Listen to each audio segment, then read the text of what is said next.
Hello everyone, thank you for coming. The topic of my talk is about a zero-click remote code execution demonstrated on Pound in Tokyo. So this is the agenda of my talk. We will start with the introduction of myself and the target, then we'll proceed to quick Bluetooth internals, and after that the whole talk will be focused on the exploitation part. I'll tell you how to get a reliable code execution on top of Bluetooth, and then get a root reverse shell on top of TCP/IP stack. And finally, we will examine the Pound timeline and the results. So let's begin. My name is Mikhail Evdokimov. I'm a senior security researcher at PC Automotive, mostly doing reverse engineering and vulnerability research. And also, I have a keen interest in wireless technologies such as Bluetooth and cellular networks. The following targets were presented in EVI category on Pound Automotive, and we decided to choose Alpine Halo 9 as one of our targets. Alpine Halo 9 is an external infotainment system, also known as a head unit, with a touchscreen display and a bunch of external interfaces, such as USB, WLAN, Bluetooth. Also, Alpine supports CarPlay and Android Auto applications, and is compatible with iData Link Maestro, which is an external CAN bus adapter. This is what Alpine looks like after assembling and providing it to a power supply.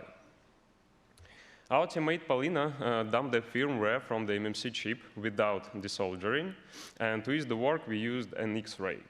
You can see the pinout of the MMC chip on the slide. Now is the time to talk a little bit about Bluetooth internals. There are a lot of public resources about it, so I will only highlight the most necessary parts regarding the vulnerability and the exploitation process. Bluetooth consists of several protocol layers. The lower layer is handled by a baseband controller, and the next layer is named L2CAP, which is basically a transport protocol in terms of Bluetooth technology. These two layers are glued together using HCI layer, which stands for host controller interface. And all upper layers are based on L2CAP and implement various functionalities such as service discovery, audio-video transmission, and others. So we have two Bluetooth devices, A and B. Each of them has a Bluetooth address, which is usually named BD-other. And to create an HCI link connection between them, device A sends an HCI create connection request.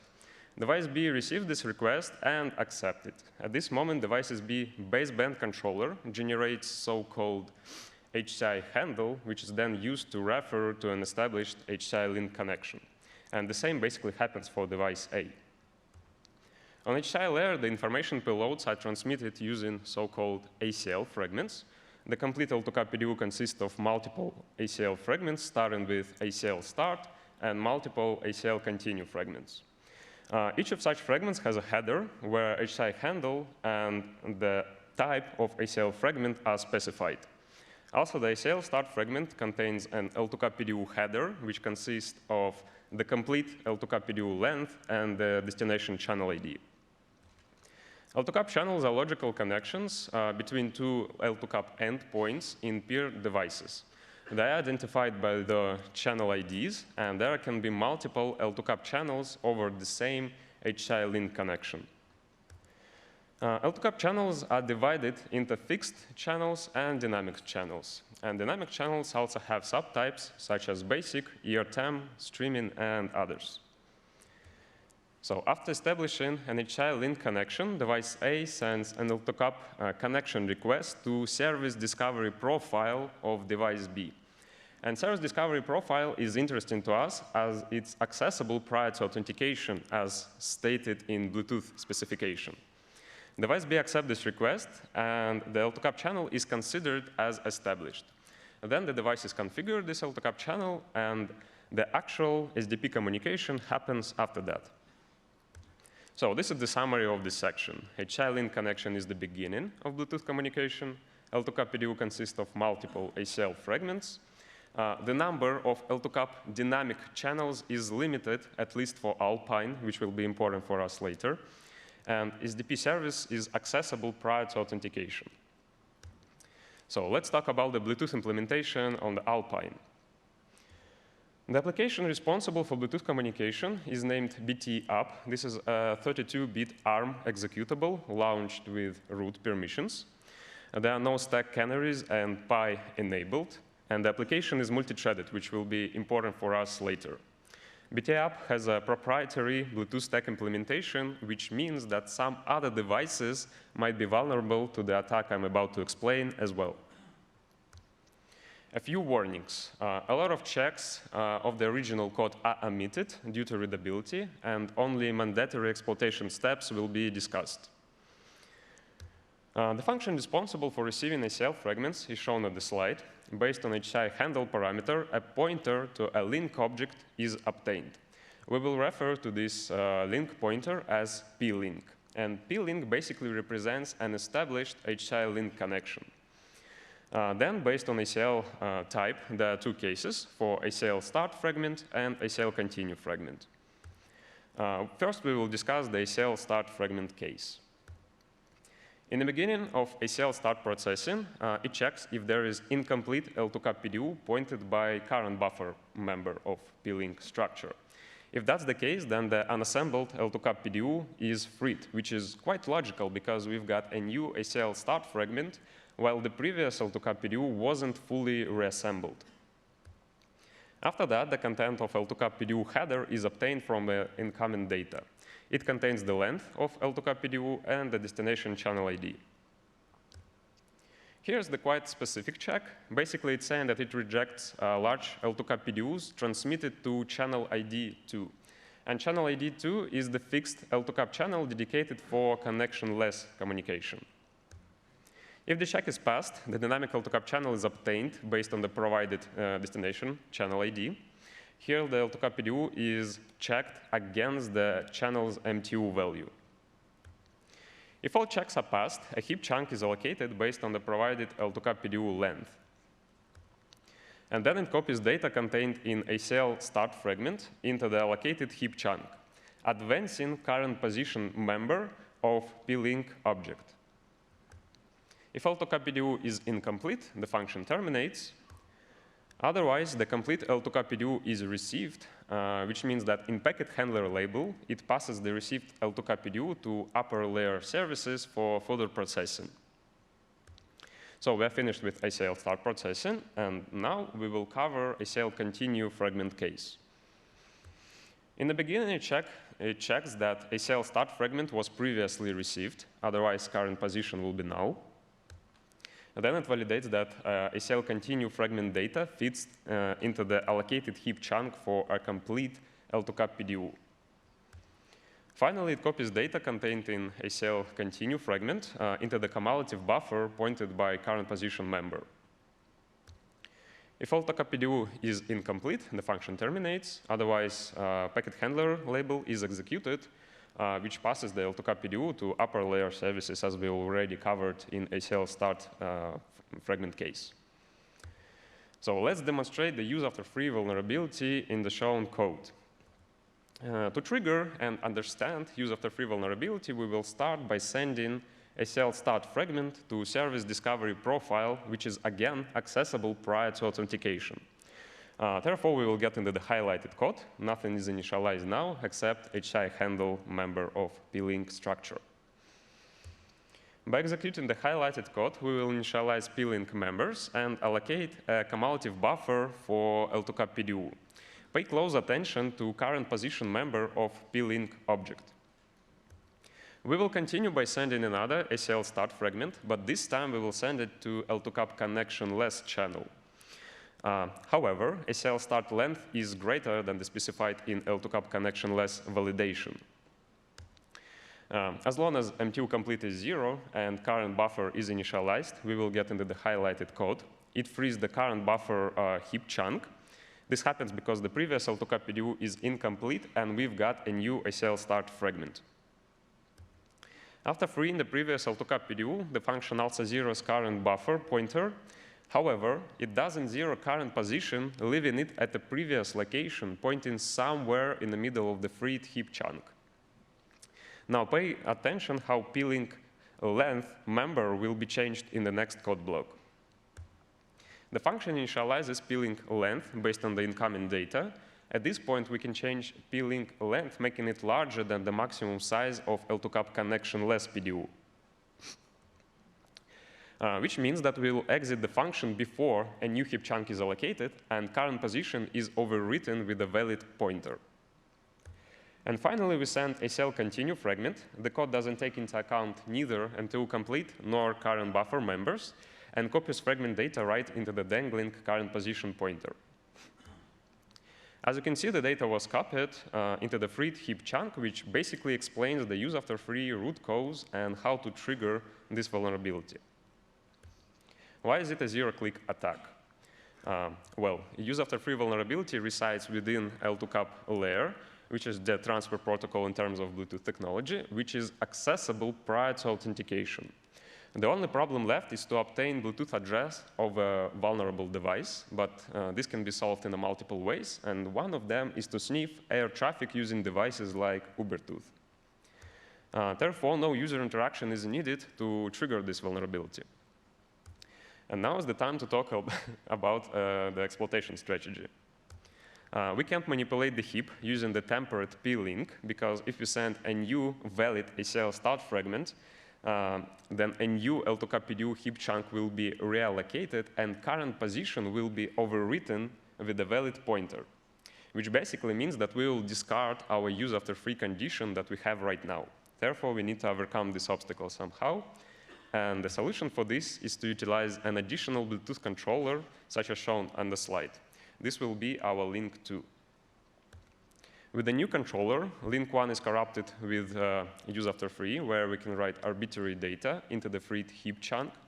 And link 2 is used for heap manipulations by sending L2CAP PDUs. With the use after free approach, the most obvious exploitation strategy is to substitute use after free object with some other object. Can we do that? There are multiple objects accessible prior to authentication.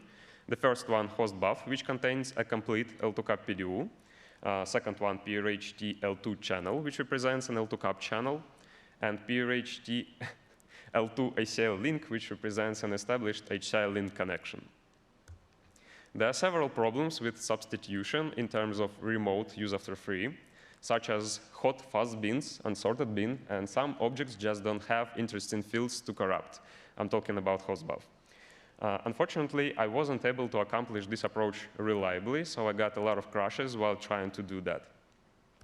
So what is the solution in this case? Well, we can convert our use after free vulnerability into heap overflow primitive. Heap overflow primitive can be obtained after increasing p-link length member, which can be larger than the size of the freed heap chunk. Hence, ACL continue fragment data can overflow the chunk's boundaries, such as shown on the slide, which basically means that we will get a heap overflow primitive. In terms of heap buffer overflow, there are two exploitation strategies mostly. The first one is to overwrite metadata of freed heap chunks. For this, we need to do careful heap manipulations with precise offsets. And the second approach is to overwrite the content of already allocated objects. For this, we need to have objects with some useful members, obviously. And some heap grooming is still needed to shape heap layout for our heap overflow primitive. I decided to go with the second approach. As Bluetooth application is a multi-threaded process, there are several heap arenas. Each of them are pretty fragmented with a lot of allocated and freed objects. To overcome this fragmentation, we can utilize heap spraying. For this, we need to have an object which lifetime we can fully control. And I decided to go with L2CAP channels. After spraying, we choose the target channel, after which the heap layout is predictable, consisting of other L2CAP channels. And we enumerate them, starting from the target one. So let's explore L2CAP channel's memory layout and objects within in more details.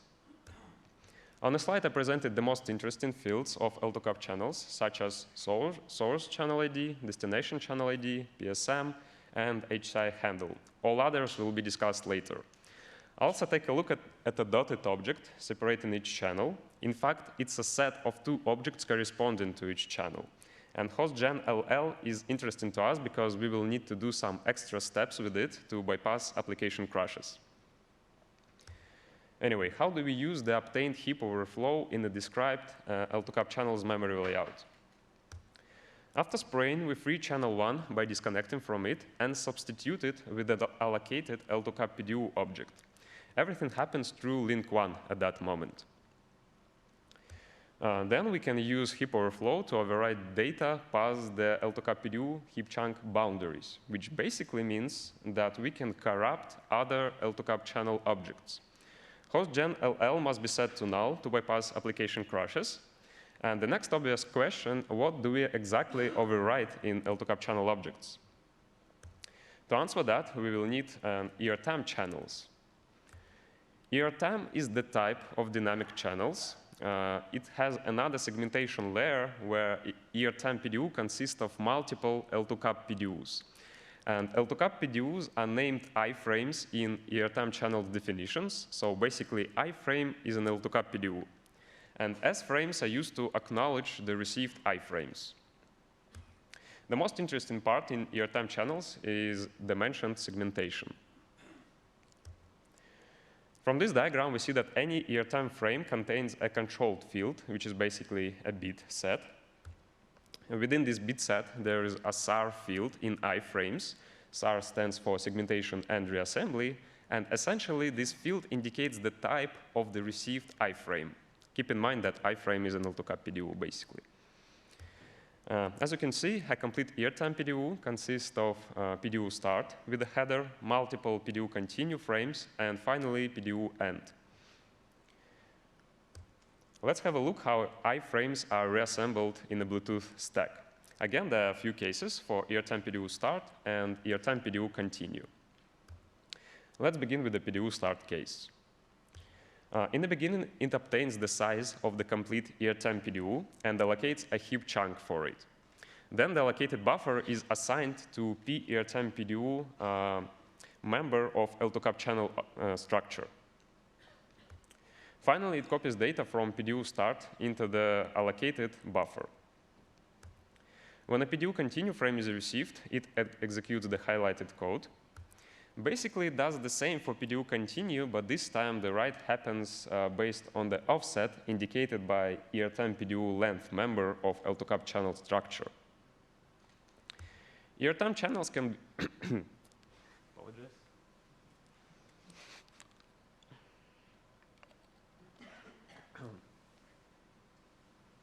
Well, ERTM channels can be used for universal heap spraying primitive. When a new ERTM PDU is allocated, it's assigned to p-ERTM PDU member immediately, even if p-ERTM PDU is already initialized with some valid pointer. Therefore, we can send as many PDU start frames as we want to spray the heap with arbitrary sized elastic objects. So creating a new ERTM PDU, we will lose the pointer to the previous one. However, all of them will still remain in the memory in the allocated state. The heap spraying primitive is an essential part of the exploit. However, in this talk, I'll omit the details about its usage due to readability and time limitations. ERTM channels can be used for arbitrary write primitive. If we somehow can control data member of p-ERTM PDU, then in PDU continue, we can write data to an arbitrary chosen location in the memory. This is how it looks in the memory view. So after allocating a new ERTM PDU, we overwrite its data member to point to an arbitrary location. Then in when PDU continue is transmitted, we write an actual data to an arbitrary chosen memory location. At this point, we've got universal heap spraying and arbitrary write primitives. So we are good to go, right? Well, actually, no. ERTM channels are not accessible prior to authentication. However, we can make our own ERTM channel utilizing heap overflow primitive. Hence, we override channel 2, making it an ERTM channel by overwriting some specific members of L2CAP channel structure. And for heap spraying, we can just send ERTM PDUs to the fake ERTM channel 2. For arbitrary write, as an example, we can replace channel 3 with an ERTM PDU and use heap overflow to change its data member to point to a target location. And then we can send PDU continue to write an actual data to this virtual memory address, as we already covered in the previous section. At this point, we still don't know any virtual memory addresses. The Bluetooth application doesn't have Pi enabled, so in fact, we know some addresses. So can we just write into GOT or BSS sections and do the magic? Well, yes and no. It's actually possible to do that, but there are several issues. And the most problematic one is that vendors tend to patch the targets right before the pound-to-own competition. And Pi security mitigation is an obvious target for patching, at least from my point of view, because it's quite easy to enable the security mitigation for a specific executable. In our case, it's BT app. So it's better to presume all the security mitigations are enabled, which means that we need an SLR bypass. The module for SLR bypass must first transmit responses, obviously, second, be accessible prior to authentication, and third, preferably, the leak must happen from Heap Arena. I choose L2CAP ECA module for this. L2CAP ECA module works as ping in TCP/IP. On each request, it responds with the received data. The L2CAP signaling channel is used for communication. You can see the function responsible for L2CAP ECA request handling on the slide.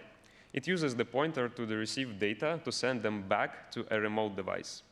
And the maximum ECA request length is 0x100 bytes. Well, therefore, the approach is rather simple. We allocate an ECA request of 0x40 bytes in size. Then we utilize heap overflow to increase its length member. And by doing so, we will get the data outside the allocated heap chunk boundaries, which might contain some virtual memory addresses. However, there are several issues with such approach. The first one, how can we modify the content of an ECA request before it's processed by the shown routine? That's the first one. And the second one, how can we overwrite a specific member in the middle of a structure? Because, again, we have heap overflow primitive that overrides data sequentially. The answer to the first question is rather simple. The L2CAP PDU lifetime can be controlled by fragmentation. PDU will not be handled while it's incomplete. Therefore, we can keep our ECA request incomplete, then modify its content, specifically the length member, then complete it, and it will be processed by the procedure. So far, so good. To answer the second question, we must do several steps. So we've got the initial state after converting channel 2 into an ERTM channel. Then, using heap overflow, we place current position at the target location where the target member of ECA request will be. In our case, it's a length member. Then we disconnect channel 3, creating an unsorted bin chunk. Current position is still pointing within this chunk. And then we allocate an ECA request object, which size is smaller than the unsorted bin chunk. It leaves unsorted bin remainder, which has some virtual memory addresses. And finally, we override the length of an allocated ECA request object. Such approach leads to an information leak. Inside of it, we've got a thread heap arena address and heap chunk flags. So at the mid-game, we have universal heap spread primitive, address write primitive, the address of the current heap arena, and heap chunk flags. All right. Our end goal here is to write a rob chain into the stack of BT thread. But to do that, we need to have a system function address and the stack address of BT thread, which means that we need an arbitrary read primitive. So let's talk about it. We could utilize ECA request module for this, but there are several problems with it. And the major one is that we've got one leak per one L2CAP channel object. And the number of L2CAP channel objects is limited for Alpine, which makes it less usable for arbitrary read primitive, because the number of reads will be limited in this case. Plus, some later L2CAP channel objects are allocated outside of the current heap arena, which is another issue that we will cover later. So the solution for this is to use ERTM channels again. We already mentioned that S frames are used to acknowledge the received I frames. And there is a specific type of S frame named reg, which used to request retransmission of already received iframes. You can see the code responsible for handling such S-frame on the slide.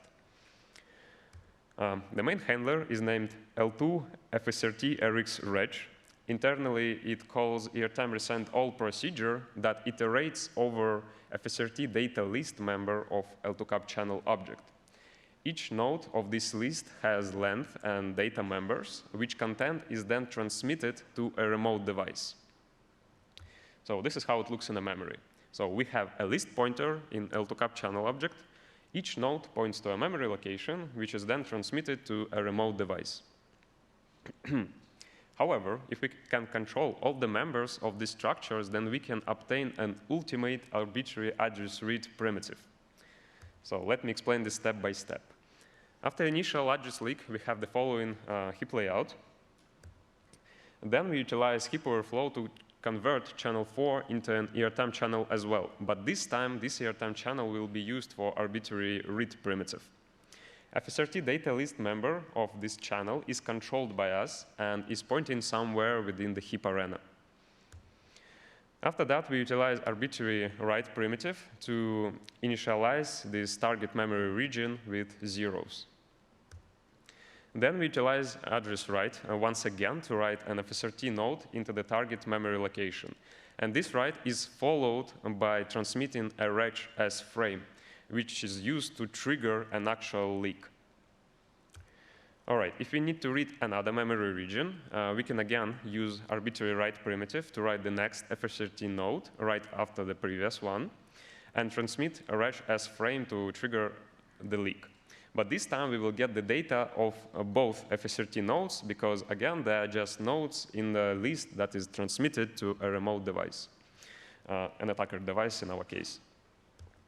And we can continue doing that until we reach the end of the heap arena. So how do we leak a libc address?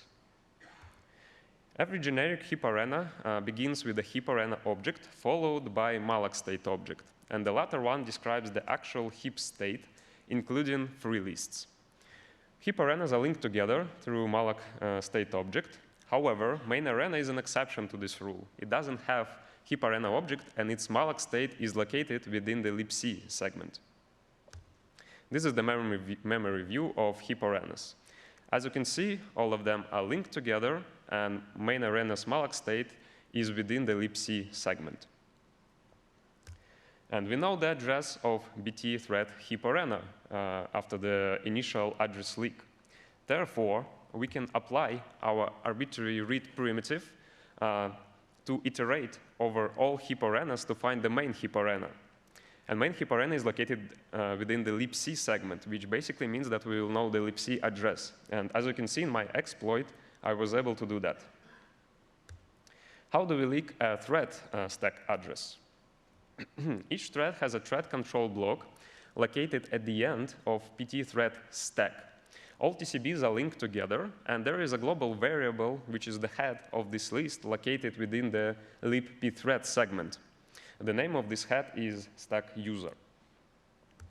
But before going further, let's have a look at a virtual memory map. I expected to see random offsets between the segments, which is the case for a newer Linux kernels. However, in reality, each segment just goes right after another. Therefore, if we've got the libc address, then we can calculate a libpthread address due to the constant offsets. And I relied on this in my exploit because changing a kernel is much harder for a vendor than enabling a PI security mitigation for a specific executable. So this is how thread stacks are organized. Each TCB has a structure. The most interesting members are list, which is used for linking, and start routine, which is the function address this thread is currently executing. After inspecting the virtual memory map, we know the address of libpthread, which basically means that we know the address of stack user, which is the head of TCB list, right? Therefore, we can also apply arbitrary read primitive to iterate over all TCBs to find the stack of BT thread. Start routine value is used to identify the thread of our interest. As you can see, I was able to find the stack address of BT thread after iterating over a dozen of TCBs. At this moment, we know system function address and the stack address. Therefore, it's finally time to write a rob chain into the stack of BT thread executing system function with the controlled payload. The architecture of our exploit looks like this. In the beginning, we set up an access point. Then we push a zero-click Bluetooth exploit to force the pass supplicant of Alpine to connect to our access point. And then we launch a root reverse shell on top of TCP/IP stack. By doing that, we were able to get a root reverse shell. However, we still have a lot of crashes, and the overall exploit stability is around 60%, which is not great. So it's finally time to make some improvements. But why do we need to do that in the first place? At pound2own, you have only 3 attempts, 10 minutes each, and 60% of exploit stability is good in general, but not for such a competition. Therefore, something must be done. We have major and minor problems with our exploit, and in this talk, we will focus only on the major ones because they trigger a lot of crashes. Well, the first issue, allocations instability within the heap arena. The Bluetooth stack allocates a heap chunk for every received ACL fragment. It might cause the usage of a target bin, which state we are expecting. For example, this bin must contain a specific object, or this bin must be empty, something like that, and it might cause crashes. The solution for this is to use L2CAPPDU fragmentation once again. We set the maximum length of ACL fragment to 0x10 bytes in size. Therefore, the same fast bin will be used for every received ACL fragment. Suppose we are sending an L2CAPPDU of 0x40 bytes in size. We will split it into multiple ACL fragments, 0x10 bytes in size each of them. Therefore, the same fast bin 0x34 will be used for every received ACL fragment. And basically, that solves the problem. Issue number 2, unexpected heap crashes with strange traces. The analysis revealed that sometimes allocations happen in a main heap arena instead of a thread heap arena, which was pretty weird to me at that point. So let me illustrate this. In the beginning, we have a main thread which uses the main heap arena. Then we create a new thread. For this thread, a new heap arena is allocated. So far, so good. OK, we create another thread. Again, a new heap arena is allocated. But when we create one more thread, we are reaching heap arena limit, which basically means that no new heap arenas will be allocated after that. Therefore, for a new thread, already existing heap arena will be reused, which might be main heap arena. To solve this, we will utilize heap chunk flags that we've got at the initial address leak. A flag in metadata of the heap chunk indicates that a non-main arena is used for this specific chunk. And based on this information, we will tune our exploit to understand in which heap arena we are allocating right now, in the main one or the thread one. And by doing so, we will bypass crashes in free procedure. And finally, issue number 3, crash after the rob chain transmission, which is the final exploitation step. It revealed that rob chain is quite large because system payload was transmitted within it. And the allocation of a large heap chunk triggers so-called fast bin consolidation, which might cause application crashes if some fast bin chunks are corrupted, which is the case for us. To solve this, we will put the system payload out of stack into the heap arena using arbitrary write primitive. And by doing all of that improvements, we finally reached 96% of stability. And that was literally me while improving the exploit stability for about 1 month straight.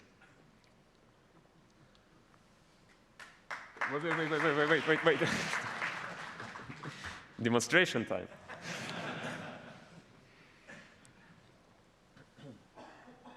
So this is a pre-recorded video of me exploiting the Alpine device. So let's get to it. In the beginning, we need to establish 2 HCI link connections, as we covered in the beginning of the talk. Then we spray the heap with L2CAP channels. Wait for it. OK, here we go. And then we construct 2 ERTM channels for arbitrary write and arbitrary read, and also leak the information from the heap arena. Finally, we will iterate over all heap arenas and TCBs to find the system function address and the stack address of BT thread. And the final exploit step is to write a rope chain. Okay. As you can see, I've got a root reverse shell in Alpine and also was able to set an arbitrary image on the device.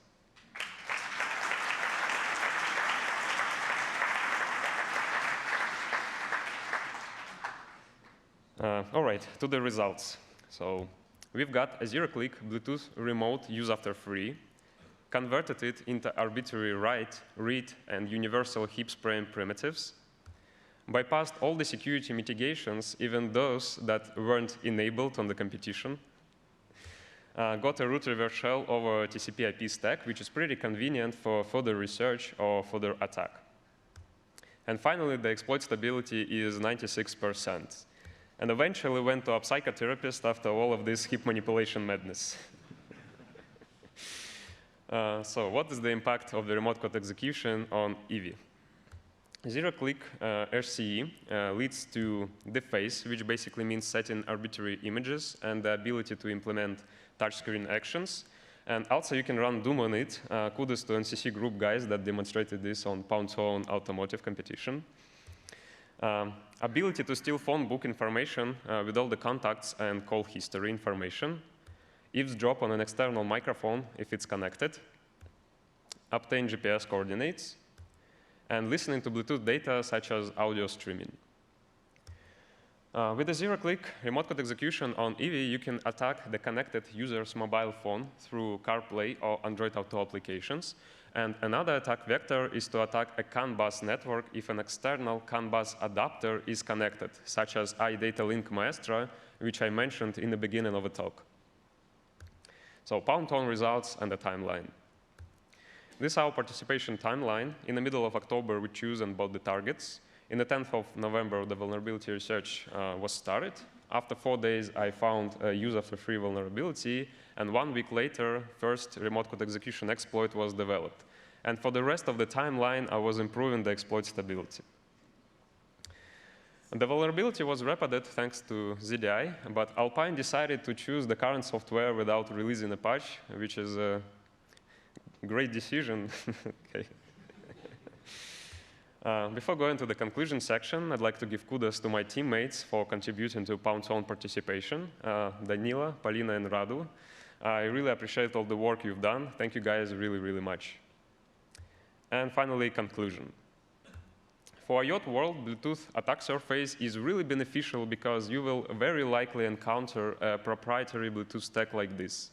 The participation in exploit development was pretty fun in the end.